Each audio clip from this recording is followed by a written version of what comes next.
Welcome back to Kaptivate's Pivot and Thrive series. I'm Marni Hotchkiss, Director of Creative Direction and User Experience at Kaptivate. Today's guest is friend and founder of Strong Skills, Brian Levenson, also the author of Shift Your Mind. Brian is a professional coach and speaker, former podcaster and thought leader, and has worked with elite athletes, executives, and teams across a variety of industries. Welcome, Brian. Hi, Marni. Thank you so much for having me. It's great to have you. First question, what was the professional challenge you faced that made you realize a change was needed? It's interesting. You mentioned a former podcaster. I podcasted for 8 years. I think some people thought that was my full-time job, which I'm sure you're finding out. For most podcasters, it's not a full-time gig. And after 8 years, I just felt like it actually wasn't challenging me enough and it wasn't engaging me enough. And so it was actually a pivot that I ended up stopping it. And that pivot I've been in the last year, and it's given me space to explore a bunch of different ideas that I've wanted to explore. But that's a challenge of, how to use your time. I was used to always being busy and doing things. It definitely changed sort of what this year has been like, and I'm sure it'll continue to evolve in the coming years.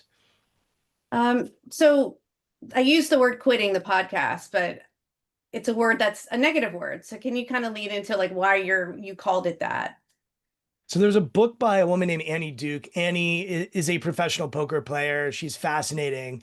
And she talks about when you play poker, you have to be willing to fold hands. And yet our culture and our society thinks of quit as negative. Don't quit a relationship. Don't quit a job. Don't quit a team that you're a part of if you're playing sports. So from a very young age, we're told to not quit.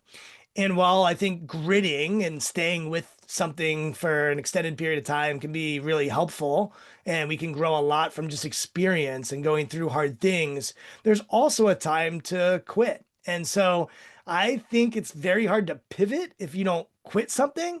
I know sometimes we like to say pivot instead of quit because it sounds a little better. But in my mind, like you got to stop if you then want to pivot and move in a different direction. So quitting the podcast is something I'm actually very proud of, knowing when it was time to fold and when it was time to walk away.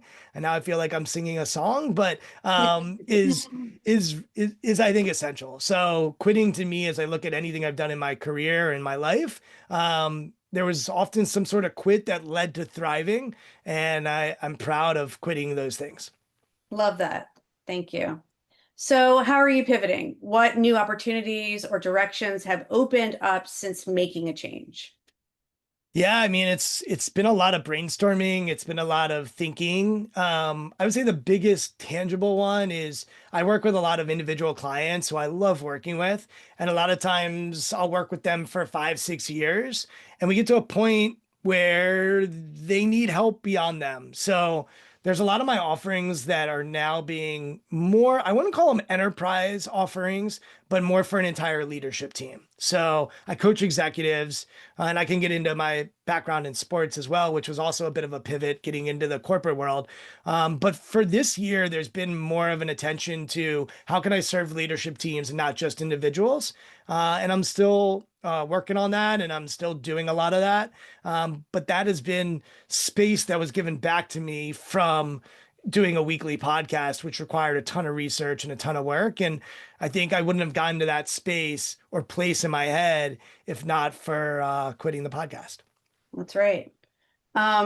So yeah, when the question comes up, how are you thriving? Let's talk about that pivot and change from your different types of clientele too that you mentioned. So when I think of thriving, I go back to an analogy. So I try to play golf. I'm not very good at it, but I definitely play it. And when I think about golfers, there's this opportunity that shows up. There's an old story about a guy named Tom Watson and a guy named Greg Norman. Sure. Yeah. They shared a caddy. His name was Bruce, and Bruce talked about caddying for this guy, Greg Norman, and caddying for this guy, Tom Watson. Tom Watson's known for really performing well under pressure and thriving. And Greg Norman, who was a very good golfer, struggled in the major tournaments, the most important tournaments. And when asked, Bruce said the difference between Watson and Norman is that Norman, if he hit his drive perfectly right down the middle and it landed in a divot, and if you don't play golf, a divot is an unlucky break. It's basically when the dirt is the ball lands in dirt rather than grass. He said Greg Norman would always say, "Why me? Why did this happen to me, Bruce?" And so I think when we're victims, we often say, "Why me?" And I think there is a time in our life, if something bad happens to us, to say, "Why me?" There's a time to be a victim. A survivor will look at that divot and say, "It is what it is.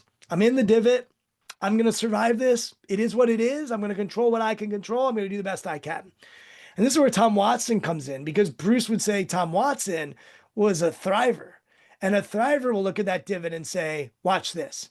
So Watson would turn to Bruce and say, "Hey, watch what I'm going to do. I'm going to hit out of this divot and hit it really well." So I think a thriver is someone who handles adversity and still says, "Watch this." And so Yeah. for me, like, I do miss the connections I had from the podcast. I do miss working with athletes at times, which I spent a decade working with athletes. And I'm trying to say, all right, watch what I'm going to do next. Watch what I'm going to do in this next chapter. And that doesn't mean there aren't times where I say, "Why me?" Or I'll say, "It is what it is" as a survivor. But I always aspire to be more of a thriver and someone who's going to say, "Hey, watch what I'm going to do," especially when adversity hits. Yeah, I love that. So what does thriving look like for you right now professionally? Yeah, I think for me, it involves professional and personal. And so I try to blend the two and have a great job where I get to coach all kinds of interesting people and work with these leadership teams and host offsites and retreats for really great organizations. And I want to be home for dinner. I want to go to the beach with my family. I At the want to, kids. yeah, I've got two kids that are 8 and 9 years old. Like I want to be able to watch their soccer games and I want to go on golf trips with friends. I think for me, everyone has to define success differently, but thriving for me involves the personal and professional. And that's really what I think watch this means is watch, like I can be home for dinner and still have a great business that I'm really proud of. Are there any examples from from your clients on how they're pivoting and thriving that you could use as an example? Yeah, I have clients that thriving is about making the most money possible. And they don't sugarcoat it. In their career, they want to really make as much money as possible so that they then can set themselves up to have autonomy in whatever way they want to have autonomy. And I think that's why I say it's really important for everyone to decide what thriving means today, what it means tomorrow, what it might mean 10 years from now.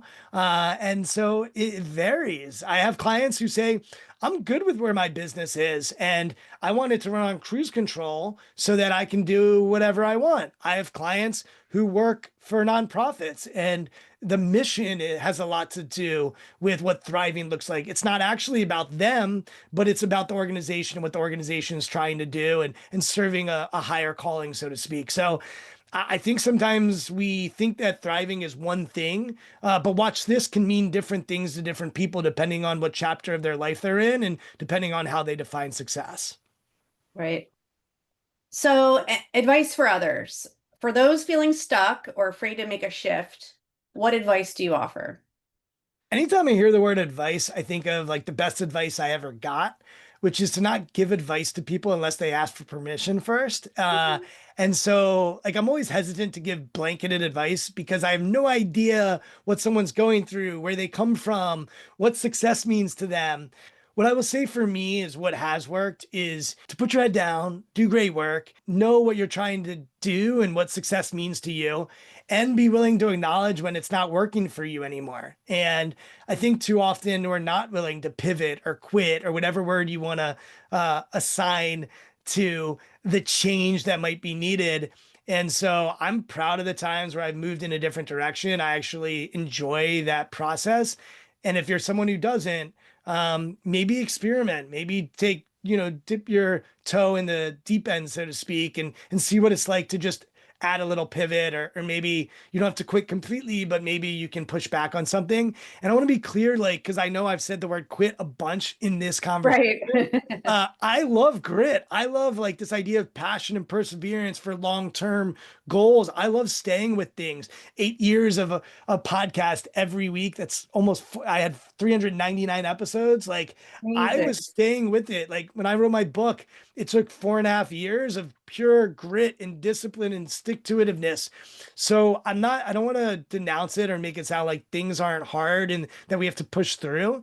I just think when I think of that word pivot, I also think about the openness and the willingness to look a different way or try something new and experiment. And that energizes me and excites me. And so I'd encourage the listeners to maybe explore and experiment and see what's out there.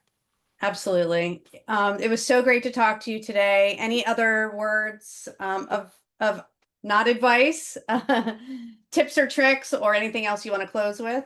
I love pivot and thrive. I think it's a really cool concept because it suggests that thriving may be the result of moving in a different direction and being willing to maybe take a risk in order to thrive. I see a lot of people that aren't willing to pivot and are in that survival mode or in that victim mode. And that may be where you need to be when you need to be there. And I hope that we all aspire to thrive in whatever way we deem thriving to be. And often that does involve being willing to pivot and move in a different direction. And hopefully we are fearless enough to do that. And that's certainly what I aspire to be, is fearless enough to pivot so that I can thrive in whatever way I deem that to be. Great. It's been awesome having you here today. Really appreciate it. And of course, as a friend, it's been great to see you as well. Thank you so much for being here. Thanks, Marni. Appreciate it.